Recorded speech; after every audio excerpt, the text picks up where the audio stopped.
to have this resting on part of my hand when I sketch.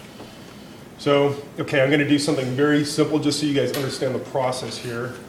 So first for wood, I'm just going to rough something out here. Just going to do a simple wood block so you guys can see how I go about this. Again, I'm just eyeballing this, and I can go back in and clean up my line weight. But I want to make sure that everything's converging, and usually freehand, it's pretty easy, right? I can tell right now, okay, everything's working all right, good enough. Okay, so what I'm going to do is, first of all, what kind of wood is it? Let's see what kind of, that's going to be determined right now by what colors I've got here. Part of your homework is going to be to research a few different kinds of wood. You're going to be rendering a couple objects in wood. So you need to do the research. We'll talk about that in a little bit. What type of wood it is. I advise you to go to the student store and take a few markers and try to replicate those colors. Really analyze the grain and try to duplicate that. See if I can do some pine or birch here. Let me get a few colors that work together. Hopefully these things have enough juice in them. No. That's pretty good for yellow.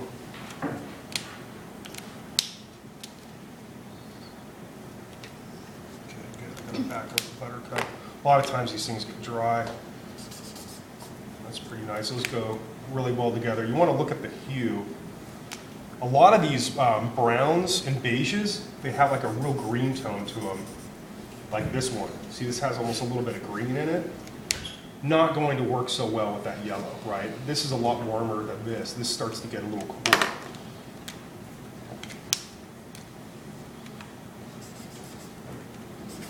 Good too. That's getting really close though. Well, these two might work well together. You really only need two. Okay, I'm just going to leave it at that. Okay, got my two markers, got a backup for one. That's all I really need to get my 1, 2, and 3 sides. You'll see how easy it is. And then for these two, what I'm going to try to do is get a brown. Maybe this one will work.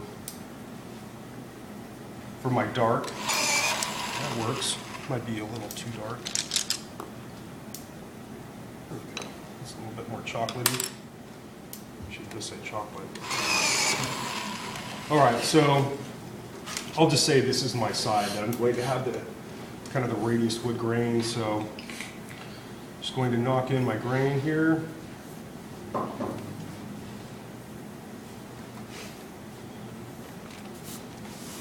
And then this is where I'm going to extend this grain longitudinally, right? So what I'll do is I'm looking at my perspective, and I'll get it roughed out, and I can go back in and hit this up with my my straight edge if I want. But it doesn't really have to be that perfect, right? It's wood grain. Okay, good enough for right now. Now, before I lose my wood block here, I'm going to just darken up the couple of the lines here a little bit because I'm going to start markering. It's all going to go away here real soon. Oops. That's good enough.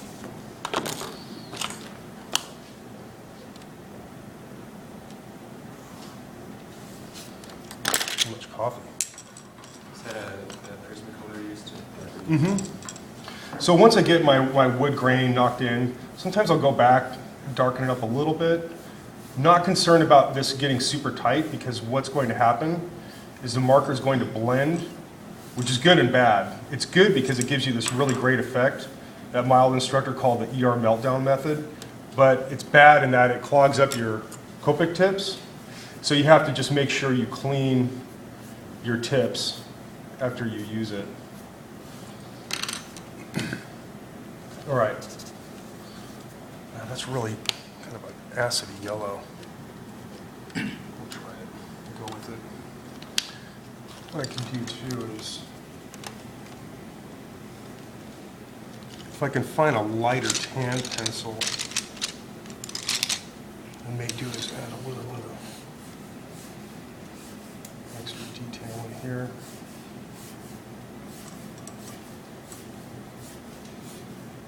little bit of extra color. This looks really crazy right now, trust me. It's all gonna come together like magic, hopefully. All right, remember, always run your marker, direction of the grain. What I'm going to do is I'm just gonna get a first kind of like base layer down of marker.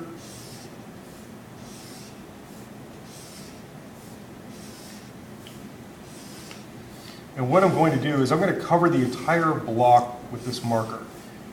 And this is primarily for same reason illustrators will paint the base of a painting with the same color paint before they start painting anything. It's to establish a base hue so that everything that goes on top of this still has that base hue coming up through it, so it's all in the same family here. So again, try to move your marker the direction of the grain. Try to work quickly, try to avoid too many marker lines.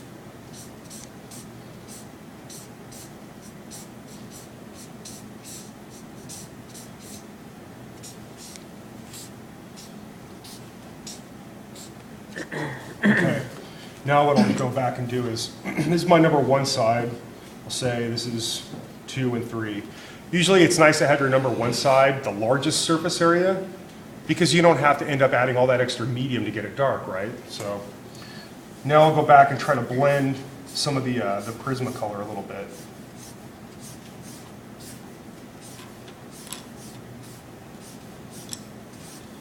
Just on the top. I don't want to get the top too dark, because I can blend the 2 and 3 sides with my other color. All right. I can go back in and add details here in a minute. So what I'm going to do for my number 2 side here is I'm going to take the same color. You have to wait for this to dry, which is pretty close. And I'll go over this side, the same color, to get my number 1.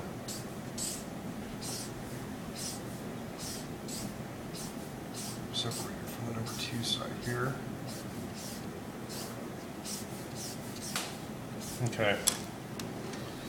Primarily want to focus on this edge up here where you have that surface exchange, where you're going to notice the difference between your 1 and 2. Then for the 3 side, I'm just going to go for the gusto in here because I know this color works. And knock in my number 3 side with this. This is going to be my shadow side. Because this is a bit contrasting, try to be a little mindful of where this color meets that other surface, your top surface here. It's a little tricky. It's such a small surface here.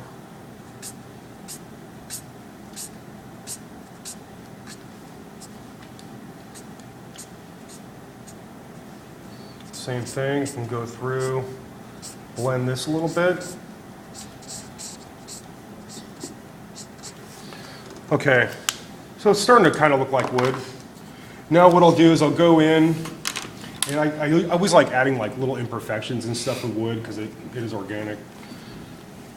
Especially with my number 3 side here. So I'm going to go back to this dark brown and just knock in my wood grain a little bit.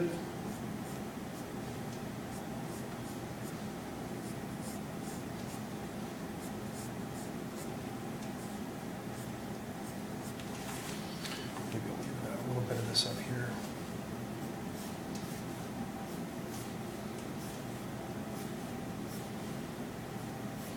See, I'm not carrying it all the way to this edge. Let it go away a little bit, and I can go back in and blend this. Get that texture to go away of the Prismacolor.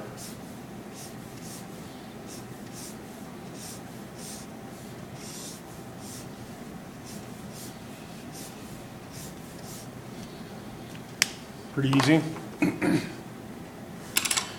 Can go back in and reinforce this number 2 side a little bit now that this is a little drier, if I need to. Really get that 2 side established. Okay. Now for the base, I know the tendency is to go black, but if you're doing a colored object, to sit this on the ground, even if it's not set on the ground, take whatever color this is and pick a very dark value of that color. Don't go black. So if this is a purple object, pick a really deep purple for your shadow side to do to bump up your line work, right? It'll make it look more dynamic than adding in like a neutral value, right? So on this, we'll go over the black here. Bump that up, let the line work fade off towards this side. Same thing over here. That was a little bit heavy there, not so good. Okay, and a couple other things about the wood grain here. When you get older wood, there's a tendency, because remember we were talking about when we have this grain here, this is the most dense portion of the wood. So what ends up happening is you're going to end up with these little depressions and valleys. You'll notice it in like really old wood. It's only typically with softwood. Hardwood will not do this, right? A lot of times the grain's a lot tighter knit, but with softwood, like with this pine, this could almost pass as birch maybe. As it gets older, the wood's going to compress and you're going to end up with these valleys in between like this. So depending on what it is you're drawing, have the foresight to incorporate that into your sketch. So here with my original line work, I probably would have put this in there to indicate that it has those depressions. But where it will really read is back here where it meets white, right? So back here I could start to knock in a couple little valleys, right? And that'll help reinforce the notion that this is old. Okay, and then you could start going in and adding little, I like adding in knots, add a knot over here.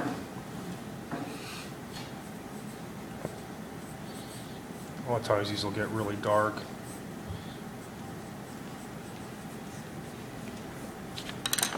That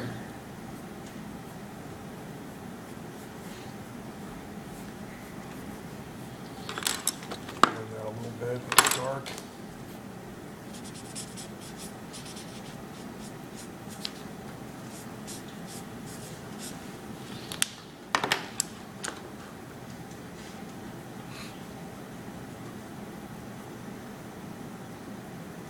Right, you can add other like little imperfections into it. That's what really brings like this wood to life. If it looks too perfect, it's not going to look like wood. Wood has all these other little things in it. A lot of times you can add in kind of like things like interstitial wood grain pieces in here if you want.